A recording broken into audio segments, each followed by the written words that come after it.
Boa noite, meus irmãos, graça e paz. Espero que todos estejam bem, mesmo que esse ano de 2024 não tenha sido muito bom, mas repare só uma coisa, você está aqui, está com vida, não é?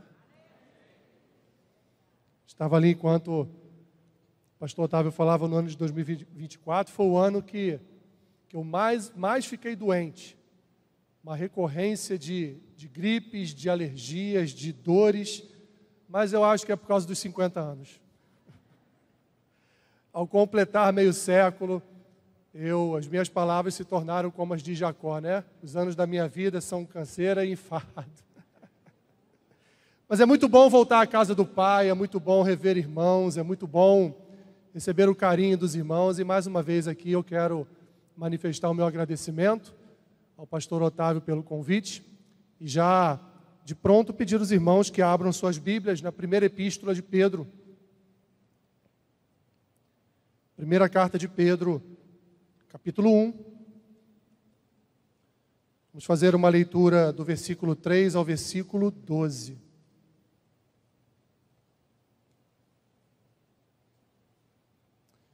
O livro de Lamentações de Jeremias diz que bom é ter esperança.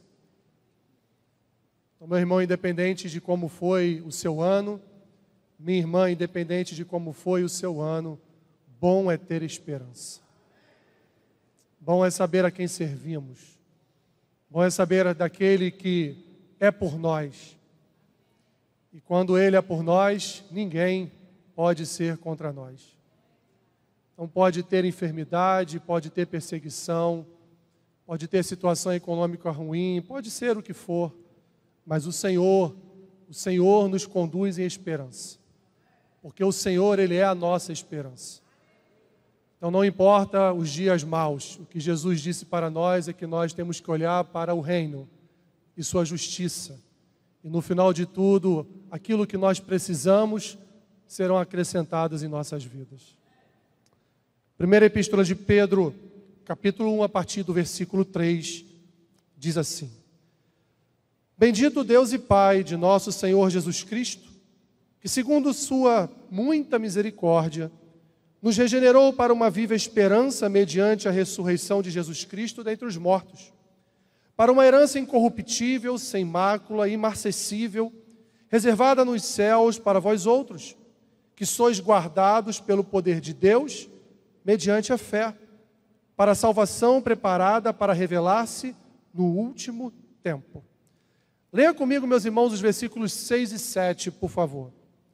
Nisso exultais, embora no presente, por breve tempo, se necessário, sejais contristados por várias provações, para que, uma vez confirmado o valor da vossa fé, muito mais preciosa do que o ouro perecível, mesmo apurado por fogo, redunde em louvor, glória e honra na revelação de Jesus Cristo.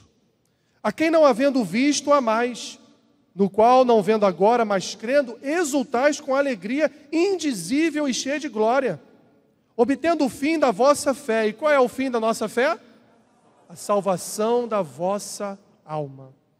Foi a respeito desta salvação que os profetas indagaram e inquiriram, os quais profetizaram acerca da graça a vós outros destinada, investigando atentamente qual a ocasião ou quais as circunstâncias oportunas indicadas pelo Espírito de Cristo, que neles estava, ao dar de antemão testemunho sobre os sofrimentos referentes a Cristo e sobre as glórias que os seguiriam. A eles foi revelado que não para si mesmos, mas para vós outros ministravam as coisas que agora vos foram anunciadas por aqueles que pelo Espírito Santo enviado do céu vos pregaram o Evangelho, coisas essas que anjos anelam perscrutar. Senhor, nos abençoe nessa noite com esta breve porção da Tua Palavra, que aquele que está com seu coração esta noite sem esperança, que possa sair daqui com sua esperança renovada. Que aquele que se encontra entre nós desanimado, que possa sair daqui desta noite animado com a Tua palavra, animado com a esperança que temos em Cristo. Cerca-nos, Senhor, do derramar da Tua graça nesta noite, fala com a Tua igreja em nome de Jesus. Amém. Amém. Podem sentar, meus irmãos. Há muitos anos atrás, um presidente de um clube de São Paulo, do Corinthians, chamado Vicente Mateus, ele era mestre em utilizar-se de jargões, de frases, mas que no final de tudo ele invertia ou trocava o sentido dessas frases. E uma das frases que ele quis se utilizar foi que a esperança é a última que morre, mas ele trocou a palavra última por única. Então ele falou em dado momento que não, para nós corintianos a esperança é a única que morre. Nesse sentido, meus irmãos, eu creio que, infelizmente, muitos irmãos vivem essa perspectiva de que parece que a esperança é a única que morreu. Parece que as circunstâncias, as lutas, as dores, os sofrimentos trazem uma carga emocional tão intensa, tão forte, tão viva sobre o coração de alguns irmãos, que no final de tudo ele olha, até mesmo em relação às Escrituras, em relação ao que é pregado, mas o seu coração não consegue perceber que ainda há esperança.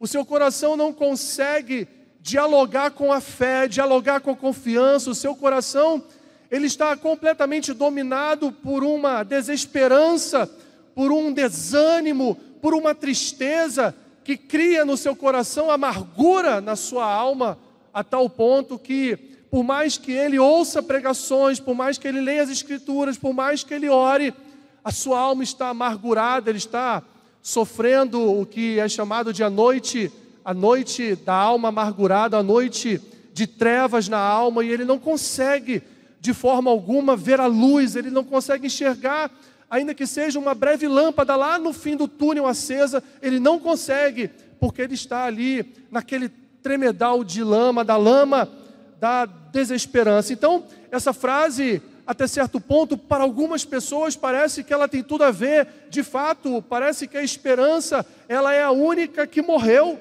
Se nós formos para o Antigo Testamento e tivermos um encontro lá em Lamentações, quando Jeremias está observando, olhando a invasão da Babilônia em Jerusalém e vendo toda a destruição em volta dele ali, todo o declínio daquela nação, o juízo de Deus sobre aquele povo, Jeremias poderia dizer a mesma coisa: olha, de fato, eu não vejo mais esperança para Israel, porque o que eu estou vendo aqui são mães vendo seus filhos mortos em seus braços, o que eu estou vendo aqui são homens tendo os seus olhos arrancados, o que eu estou vendo aqui são pessoas sendo levadas escravas para a Babilônia, o que eu estou vendo aqui, até por conta da fome em Jerusalém, são pessoas praticando canibalismo na cidade.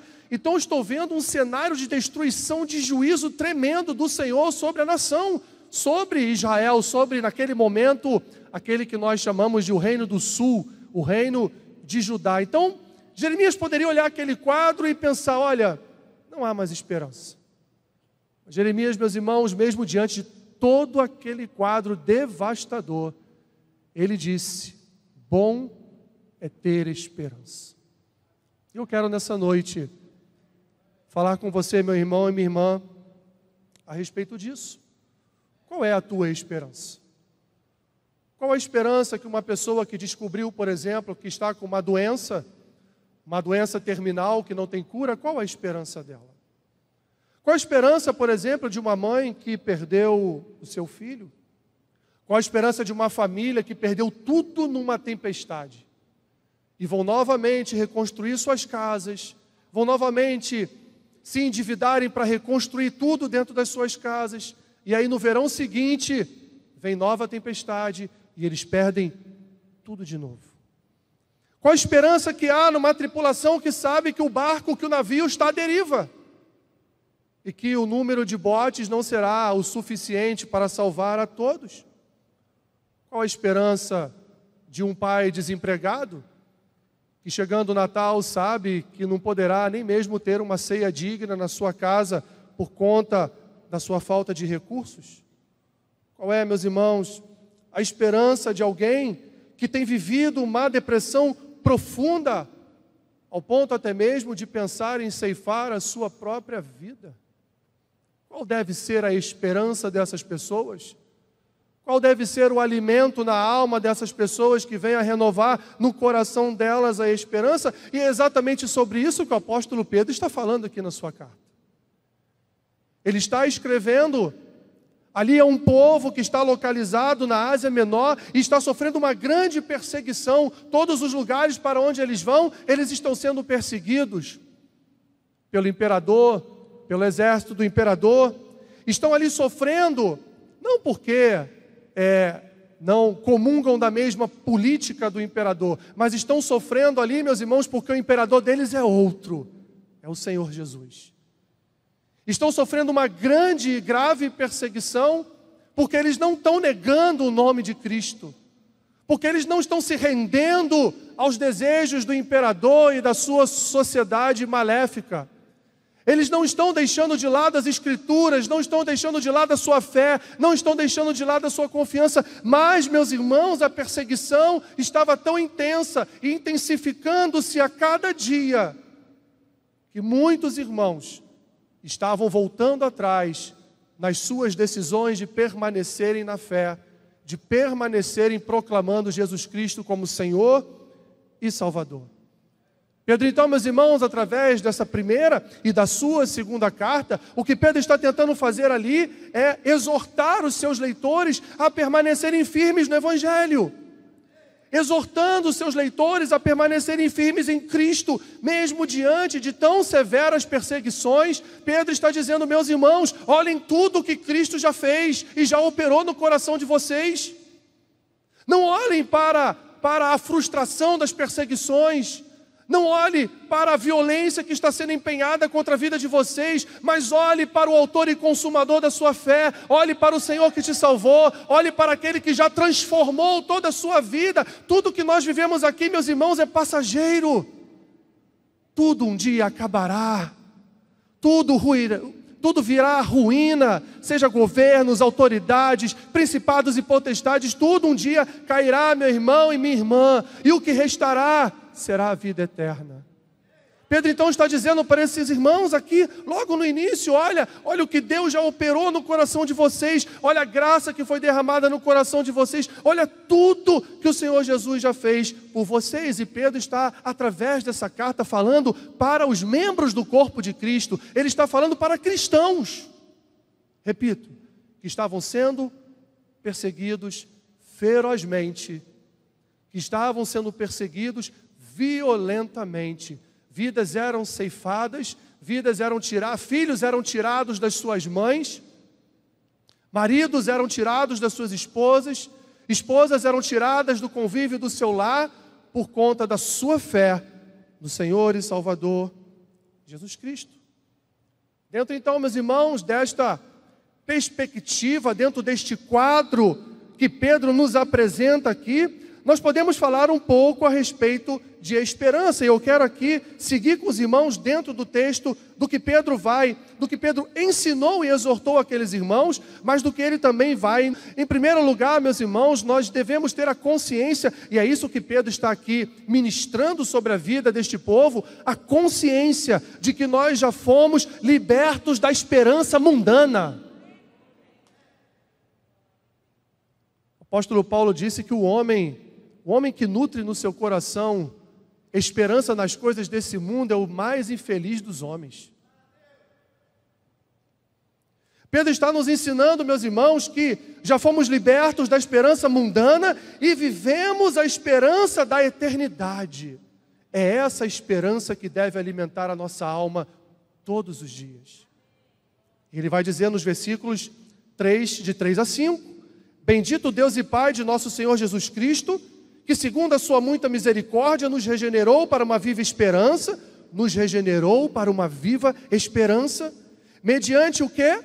A ressurreição não foi mediante a instituição de um novo governo, não foi mediante a instituição de um novo imperador, não foi mediante a instituição de novas autoridades que vão autorizar agora a igreja a estar nas praças públicas pregando Cristo ressurreto. Não foi isso que aconteceu. A esperança foi renovada mediante a ressurreição de Jesus Cristo dentre os mortos. E renovada para quê? Para uma herança incorruptível, sem mácula, imarcessível, ou seja, fresquinha.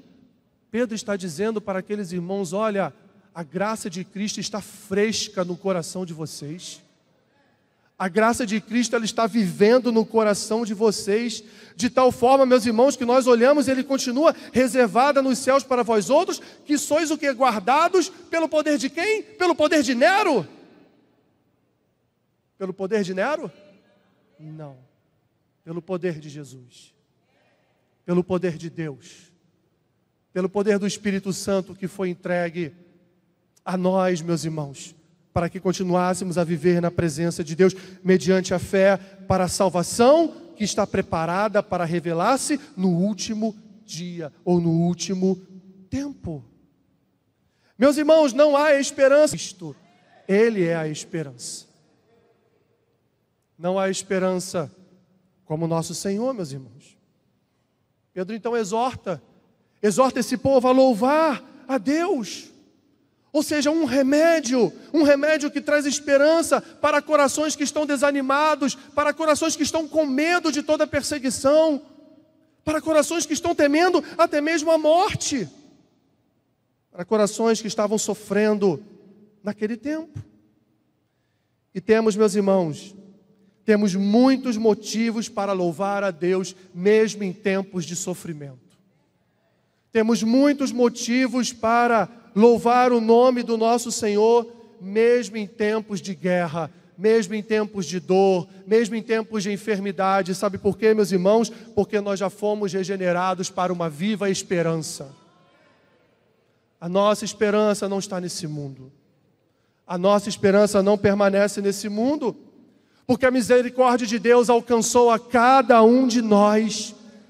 E através dessa misericórdia, e nele, no nosso Salvador, nós temos a certeza da vida eterna. Você tem certeza da vida eterna? Não gostei, nem todo mundo levantou a mão. Você tem certeza da vida eterna? Glória a Deus. Porque você já vive essa vida eterna. Porque a esperança que está no teu coração já é a manifestação da glória de Deus na vida eterna, na vida do crente. Pedro nos mostra, meus irmãos, que o nosso CPF celestial não será manchado nunca, jamais pelo Serasa. Sabe por quê? Porque o nosso CPF celestial, ele é incorruptível, ele é sem mácula, ele é imarcessível. Não estou dizendo que com isso você tem que ter o teu CPF manchado aqui não, tá? Vai lá e dá teu jeito de pagar a conta e andar em dia. Mas, meus irmãos, Jesus já pagou todo o preço. Nosso CPF diante de Deus está limpinho, porque Ele pagou todo o preço de dívida.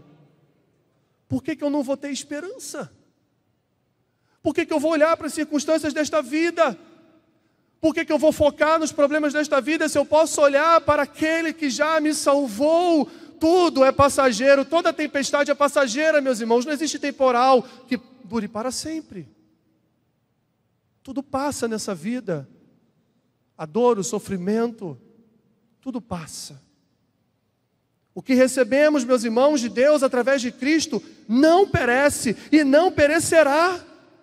O que nós recebemos de Deus através de Cristo não se contamina e nem se altera, porque a esperança vive em nós de forma inabalável. Ainda que você ache que você não tem esperança, a esperança vive em você. Porque quem é que está, como diz o apóstolo Paulo, tabernaculando em nós, senão o Espírito Santo de Deus? Então a esperança, ela vive, ela reside em nós, meus irmãos, e Deus reservou uma herança para nós no céu, como diz aqui o apóstolo Pedro. E essa é nossa esperança. O que guarda o coração do cristão é a esperança de uma vida eterna.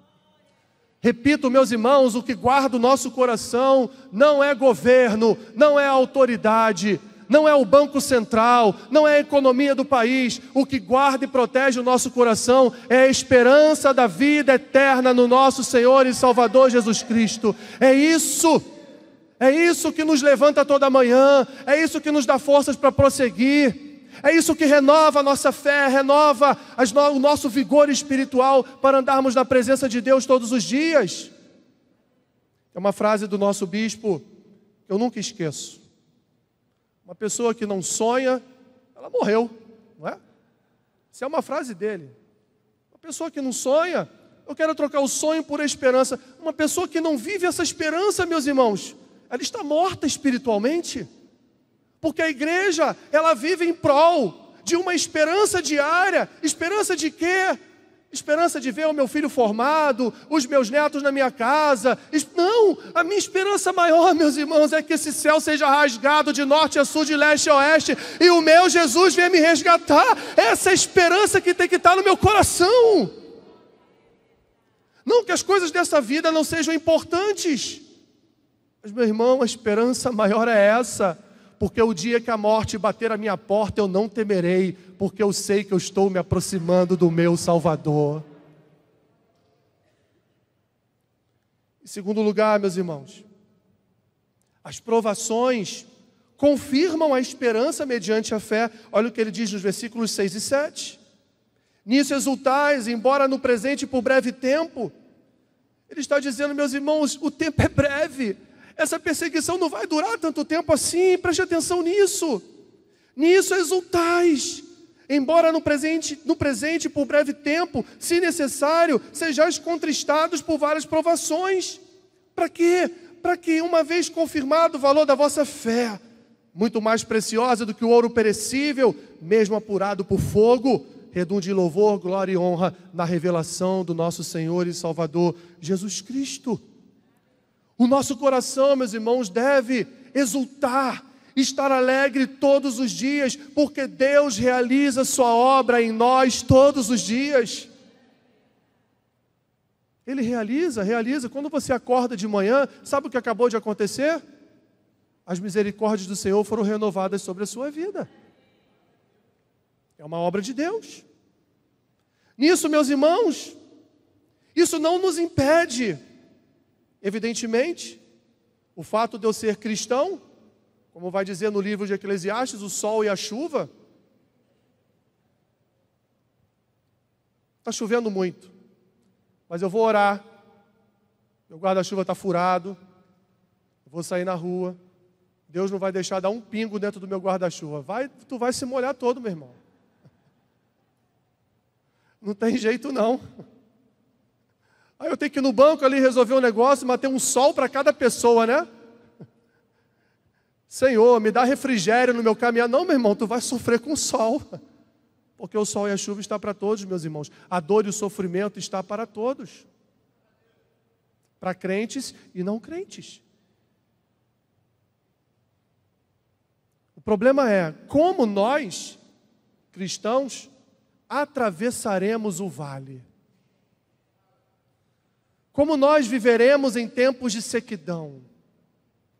Como nós viveremos em tempos em que não há alimento suficiente? Como? A alegria e a tristeza, meus irmãos, simultâneas na vida do cristão, são parte da sua caminhada. Porque nós vivemos num mundo que jaz no maligno. Nós vivemos num mundo caído. Mas Cristo é a nossa esperança. Nós vivemos numa sociedade má, vivemos numa sociedade idólatra, narcisista, muitas vezes pessimista, tudo de ista que mais você possa incluir. Mas nós, meus irmãos, nós somos cidadãos dos céus. Nós estamos aqui, mas nós não somos daqui. Nós estamos aqui, mas nós não pertencemos a isso aqui. Porque Cristo já nos separou, já nos escolheu para andarmos com Ele, não só em novidade de vida, mas para andarmos com Ele na certeza de que já estamos caminhando na eternidade.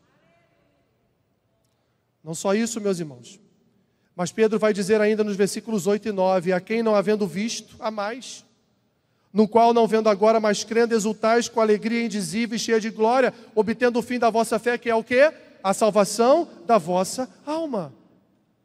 Um teólogo chamado Wayne Grudem, ele disse o seguinte a respeito desse texto: trata-se, portanto, de uma alegria que resulta de estar na presença do próprio Deus e que já compartilha do caráter celestial. É a alegria do céu antes do céu, experimentada agora em comunhão com Cristo, que nós não vemos. Ele diz, nós não vemos o Senhor, como Pedro está dizendo aqui, nós não estamos vendo Cristo. Mas nós compartilhamos de quê? De uma alegria, e uma alegria que demonstra que é um caráter celestial, de um céu que nós já estamos vivendo, mas que ainda não estamos lá. Mas nós já vivemos este céu, pela certeza de que a fé que opera em nós para a salvação, operou em nós de tal forma que, apesar do nosso calçado estar pisando aqui, a gente sabe que já está pisando em terra celestial. Pela fé, nós já vislumbramos o nosso pisar na Nova Jerusalém. Cristo, meus irmãos, é a nossa alegria, é a nossa esperança. Pedro vai dizer ainda, eu não vou fazer a leitura do versículo 10 ao 12, para concluirmos, que nem mesmo os profetas, nem mesmo os anjos puderam experimentar tamanha esperança que nós experimentamos. Porque Pedro vai dizer, os profetas falaram do Messias. Os profetas profetizaram a respeito do Messias, a respeito do Salvador, a respeito do Filho de Deus. Mas eles viveram? Eles viram? Não. Os anjos anunciaram o nascimento do Salvador. Mas os anjos experimentam essa esperança que nós experimentamos? Eles anelam perscrutar. Eles queriam participar disso. Eles ficam olhando para nós e pensando como eu queria participar disso. De estar experimentando essa graça que o homem experimenta. Essa escolha da parte de Deus de separar, de habitar, de usar, de manifestar a sua graça, o seu amor, de manifestar a sua esperança. Os profetas pregaram, meus irmãos, essa salvação através do Messias enviado de Deus, e os anjos anunciaram o nascimento do Salvador e também a sua ressurreição, mas nenhum deles poderia imaginar, ou pode imaginar, dos anjos, o que seria participar desta viva esperança revelada em nossos corações por Cristo Jesus. A esperança, meus irmãos, a esperança é o motor da vida espiritual do cristão. O cristão sem esperança, ele não tem combustível para prosseguir na sua caminhada. A esperança é um combustível que enche os nossos corações todos os dias para continuarmos a caminhar na presença de Deus. Volta ao início. Qual é a tua esperança? O que tem enchido o seu coração de esperança, meu irmão e minha irmã, nos últimos dias? Talvez o fim de uma enfermidade? Talvez um emprego novo? Talvez uma posição nova no seu trabalho? Talvez passar um concurso público? Tantas e tantas coisas podem fazer parte de um coração esperançoso. Mas nenhuma delas, meus irmãos, suplantará a esperança viva que habita em nós, que é a esperança de que o Senhor um dia voltará, nos resgatará, e viveremos a eternidade com Ele sem choro, sem pranto, sem dor. Todo mal desaparecerá. Tudo aquilo, meu irmão e minha irmã, que faz ou fez você sofrer nesta vida, não existirá mais. mas qual é a esperança do teu coração? Eu quero terminar, já convidando o pastor Otávio, por favor, pastor. Quero terminar com uma palavra de Paulo. Ele vai dizer em 2 Coríntios capítulo 4, versículos 15 a 18. Porque todas as coisas existem por amor de vós, para que a graça, multiplicando-se, torne abundantes as ações de graças por meio de muitos, para a glória de Deus. Por isso, não desanimamos, pelo contrário, mesmo que o nosso homem exterior se corrompa, contudo, o nosso homem interior se renova de dia em dia.